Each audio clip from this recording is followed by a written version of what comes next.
Hello hi అండి, అందరికీ నమస్కారం. My name is Ram. Welcome to my repeat YouTube channel. మీకు ఈ రోజు మనకు స్వతంత్ర దినోత్సవ శుభాకాంక్షలు తెలుపుతూ, అలాగే మనకు స్వతంత్రం రావడానికి ప్రప్రథమైన కారణం ఎవరు, ఆయన్ని ఎందుకు ఇప్పుడున్న సోషల్ మీడియా విమర్శిస్తుంది, దాని గురించి పూర్తి వివరణ ఇవ్వడానికి వచ్చేసారండి. ఇంకెందుకు ఆలస్యం, వీడియోలోకి వెళ్ళిపోదామా?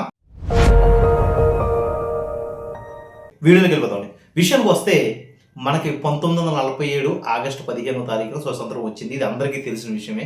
దాన్ని మనం చాలా గ్రాండ్గా సెలబ్రేట్ చేసుకుంటాం ఎవ్రీ ఇయర్. కానీ ప్రప్రదంగా కొన్ని రోజుల నుంచి స్వతంత్రం ఎందుకు వచ్చిందిరా అని ఫీల్ అయ్యేలాగా ఇప్పుడున్న జనం తయారైపోయారండి.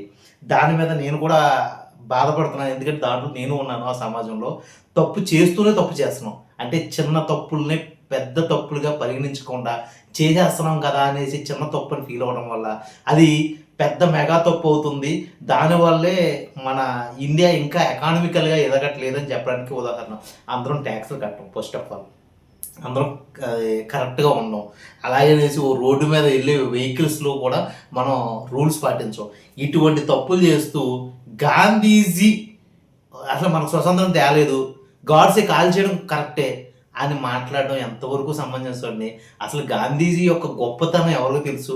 మనం గాంధీజీ యొక్క గొప్పతనం తెలుసుకోకుండా, అసలు స్వతంత్ర ఉద్యమంలో ఎన్ని కష్టాలు ఎన్ని ఒడిదుడుకులు ఉన్నాయో తెలుసుకోకుండా మాట్లాడడం కరెక్ట్ కాదండి. అది చెప్పడానికి ఈ వివరణ అండి. అయితే నేను ఈ మధ్య సోషల్ మీడియాలో చూస్తున్నప్పుడు చాలామంది గాంధీజీ గారిని వ్యతిరేకిస్తూ ఒక సుభాష్ చంద్రబోస్ వల్లే మనకు స్వతంత్రం వచ్చింది, ద స్ట్రాంగెస్ట్ లీడర్, అతని ఆర్మీ వల్లే మనకు స్వతంత్రం వచ్చింది, లేకపోతే వల్లభాయ్ పటేల్ గారు, సర్దార్ వల్లభాయ్ పటేల్ గారు, ఆయన వల్ల స్వతంత్రం వచ్చింది, అంతనే 2000 అడుగుల విగ్రహం కట్టించారు బీజేపీ. ఇలా రకరకాలుగా సోషల్ మీడియాలో చేస్తూ కాంగ్రెస్ వాదులు ఎవరైతే ఉన్నారో అది గాంధీజీ పెట్టిన పార్టీ కాబట్టి అది ఉండకూడదు అని చెప్పి గాంధీజీ గారిని విమర్శిస్తున్నారండి. కాంగ్రెస్లో ఇప్పుడున్న నాయకులు గాంధీజీ వారసులు ఎవరైతే ఉన్నారో వాళ్ళు కరెక్ట్ కాకపోతే వాళ్ళని శిక్షించండి. కానీ గాంధీజీ గారు ఏం చేశారండి? ఆయన గొప్పతనం ఏం చేసిందండి? మహా పర్సనల్లోకి వెళ్ళిపోయి గాంధీజీ గారికి 3 భార్యలు, అమ్మాయిలతో ఆయన బిహేవియర్ బాగోదు, నెహ్రూ గారు సిగరెట్లు కలుస్తూ అమ్మాయిలతో ఇలా అలా బిహేవ్ చేసేవాడు, అలా అసలు స్వతంత్రం తీసుకురాలేదు, ఆ టైంలో అలా ఉన్నారు, బ్రిటిష్ వాళ్ళు ఇచ్చేసారు. తప్పుడు మాట్లాడింది. గాంధీజీ గారికి సుభాష్ చంద్రబోస్ గారికి ఉన్న తేడా చెప్తానండి. చిన్న విషయం తేడా చెప్తాను, కానీ సుభాష్ చంద్రబోస్ గారిని విమర్శించడం కాదని నా ఉద్దేశం.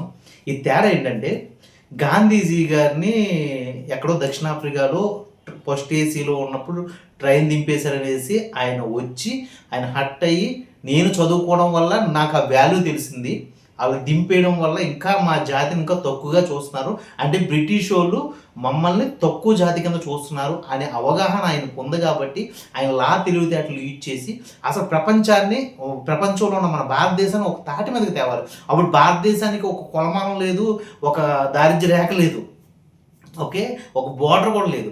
అటువంటి భారతదేశ ప్లేస్ ఒక జనాలందరినీ ఒక సముదాయంగా చేర్చి అప్పుడు మనం స్వతంత్రం అడిగితే కరెక్ట్గా మనం రూట్గా వెళ్ళినట్టు ఉంటుంది, ఖచ్చితంగా ఇస్తారు అని ఆయన ఫీల్ అయ్యి ఆయన ఒక ప్లాన్ వేశారండి. ఆ ప్లాన్ ఏంటంటే పార్టీ పెట్టి ఎలక్షన్స్ అనేది క్రియేట్ చేశారు. ఓకే, ఇది అన్ని దేశాల్లో ఉంది, మా దేశంలో బ్రిటిష్ వాళ్ళు చేయట్లేదు. ఇందులో మన రాజులు ఎవరైతే ఉన్నారో ఆ రాజులు ఇంకా కలవకుండా వాళ్ళకు కూడా సరైన అవగాహన లేకుండా ఉన్నారు. దీనివల్ల ఏమవుతుందంటే ఎప్పటికీ బ్రిటిష్ వాళ్ళ చేతిలోనూ ఈ రాజుల చేతిలోనూ జనం నలిగిపోతున్నారు. ఇది కాదు, ఇలా కాకుండా వెళ్దామని చెప్పేసి ఎలక్షన్స్ క్రియేట్ చేశారండి.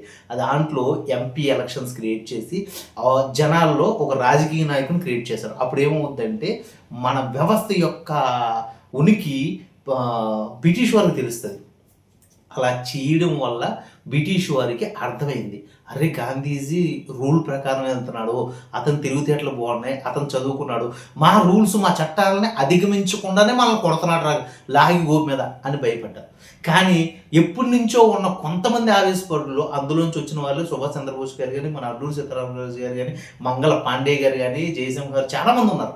వీళ్ళ ఆవేశం ఏంటంటే ఇలా వెళ్ళకూడదు, కొట్టి చంపేస్తేనే నా కొడుకులు మాట వింటారు. అయితే కొట్టి చంపేస్తామంటే నీ వెనకాల నడిచేవాడు ఒక్కడో ఇద్దరో, మహా అయితే 10 మంది నడుస్తారు, దేశం మొత్తం నడవదు. కానీ మనం ఒక సిస్టమేటిక్గా వెళ్తే ఖచ్చితంగా నా వెనకాల అందరూ వస్తారు. దానివల్ల ఎవడూ కూడా వాళ్ళని ఏమీ చేయలేరు. ఆ చట్టంలో రూల్ ఉంది, ఆ చట్టం రూల్ని బ్రిటిష్ వాళ్ళతోనే కొట్టిందాము అని చెప్పి ప్లానెడ్గా వేశారండి. అప్పుడే ఆ చట్టాన్ని తీసుకొచ్చినట్టు విధంగా ఏం చేశాడంటే కాంగ్రెస్ని ఏర్పాటు చేసి ఆ కాంగ్రెస్లో వీళ్ళందరినీ కలుపుకుని జనాలందరినీ శాంతి కాముతులుగా చూపిస్తూ అలాగే ధర్నాలు ఉద్యమాలు చేయించాడండి.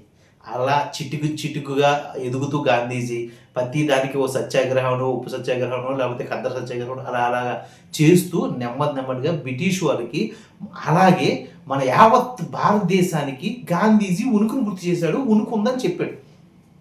అప్పుడు ఏమైందంటే నాకు తెలిసి ఇప్పుడున్నంత మీడియా కానీ ఇప్పుడున్నంత పేపర్ కానీ టీవీ రికార్డులు అండ్ రేడియోస్ ఏవి కూడా ఆ రోజుల్లో లేవు.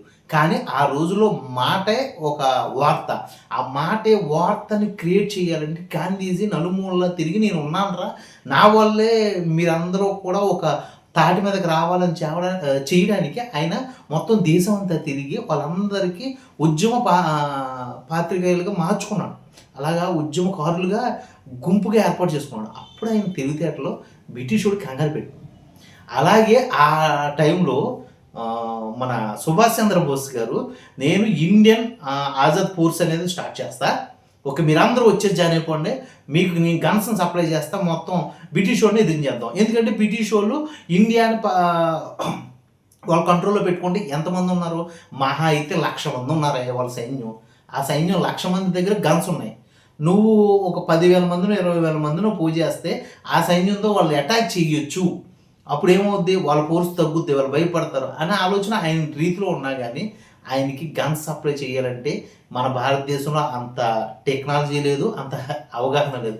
ఆ టైంలో ఆయన జపాన్తో పెట్టుకోవడం వల్ల రిలేషను, జపాన్ అండ్ జర్మనీతో రిలేషన్ పెట్టుకుని ఆయన ఎదగాలని ట్రై చేశాడు.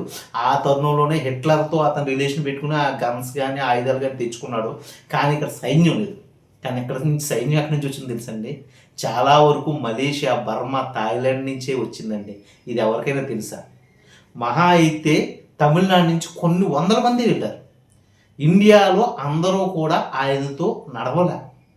మొత్తం ఆయన సైన్యం జనాభా 40,000 నుంచి 50,000 వరకు ఉందని చేసి బుక్స్ చెప్తున్నాయి. ఓకే, గూగుల్ కూడా చెప్తుంది. ఓకే, కానీ ఆ 40 నుంచి 50,000 మధ్యలో ఉన్న జనం ఏదైతే ఉన్నారో వాళ్ళందరూ కూడా ఇండియన్స్ కాదు, పక్క కంట్రీస్. ఇప్పుడు వేరే కంట్రీస్గా పిలువబడుతున్న Malaysia, Singapore and Thailand, Burma, Vietnam ఈ కంట్రీస్ నుంచి వెళ్ళారండి. ఇది ఎవరికైనా తెలుసా? తెలియదు కదా. కానీ వీళ్ళందరికీ తెలియని విషయం ఏంటంటే మన దేశంలో శాంతికి ఎక్కువ ఇంపార్టెన్స్ ఇస్తాం కానీ ఆవేశానికి, అహింసకి కాదు అని చెప్పడానికి ఒక ఉదాహరణ.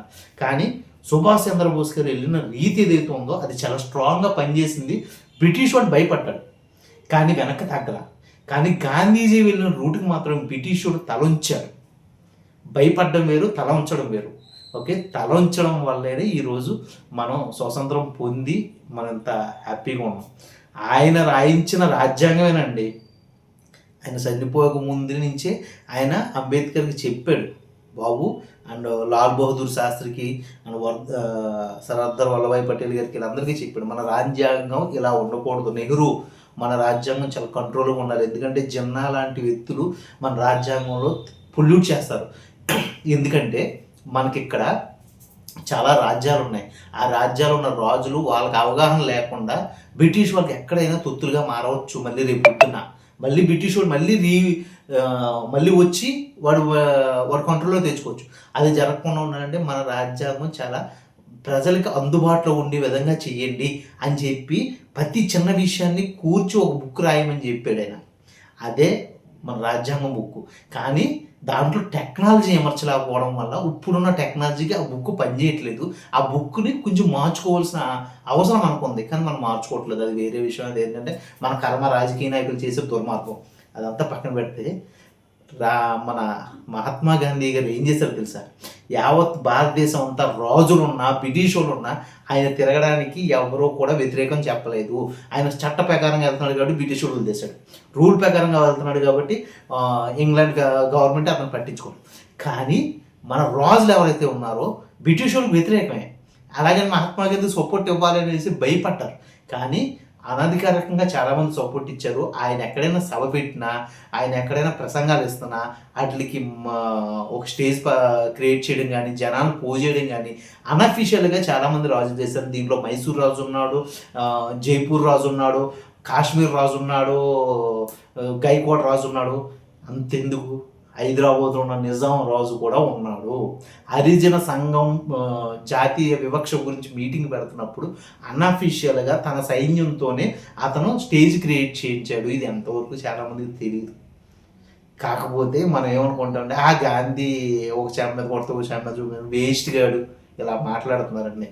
తప్పు. గాంధీజీ వెళ్ళిన రూటే మనకు మంచి బాట అయింది. ఈ వేళకి మనం ఇంత కరెక్ట్గా వెళ్తున్నామంటే గాంధీజీ రూటే. అలాగే సుభాష్ చంద్రబోస్ గారు రూట్ కరెక్ట్ కాదంటలేదు, కానీ ఆ ఆవేశం ఈరోజు పాకిస్తాన్లో కనిపిస్తుంది. వాళ్ళు జిన్నా గారు అదే ఆవేశంతో పాకిస్తాన్ని విడదీసుకుని కంట్రోల్ చేసుకుని పాలించాలనుకున్నాడు.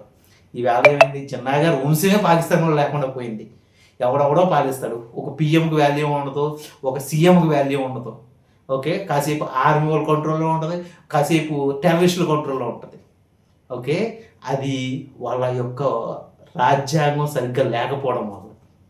మన మహాత్మా గాంధీ అలా చేయకుండా ముందే మన దేశం గురించి ఆలోచించి మనకి చెప్పేసి గాడ్సే చేతిలో చనిపోయాడు. ఇది అర్థం చేసుకోండి. మన గాంధీజీ గారిని విమర్శించే ముందు గాంధీజీ గారి యొక్క ఉనికి 50 సంవత్సరాల కష్టం, మొత్తం దేశాన్నింటిని ఒకటి చేయడానికి ఆయన పట్ట కష్టం తెలుసుకోండి. ఆ దేశానందరినీ ఒకటి చేయడానికి ఆయన మొత్తం దేశం అంతా తిరిగి అతను ఎంత కష్టపడి జనాలందరినీ ఒక తాటి మీద తెచ్చి వాళ్ళకు ఒక అవగాహన, ఒక నాలెడ్జ్ తెచ్చి ఈరోజు స్వతంత్రం తెచ్చాడో తెలుసుకోండి. అలాంటి వ్యక్తులు మన దేశంలో ఇంకా చాలామంది ఉన్నారు. ఒక అన్నా హాజరే కానీ ఇంకా చాలామంది అబ్దుల్ కలాం గారు కానీ ఇటువంటి వ్యక్తులు పూజించుకోవాలి. కానీ ఆడి వేస్ట్ గాడు, ఆడేంటి పిరుకోడు, ఇలాంటి మాటలు కాదండి. ఈ కథనం, ఈ సబ్జెక్ట్ కనుక మీకు నచ్చినట్లయితే please like, share and subscribe అండి. ఇలాంటి మంచి వీడియోలతో మీ ముందుకు వస్తాను. ఓకే, జై హింద్.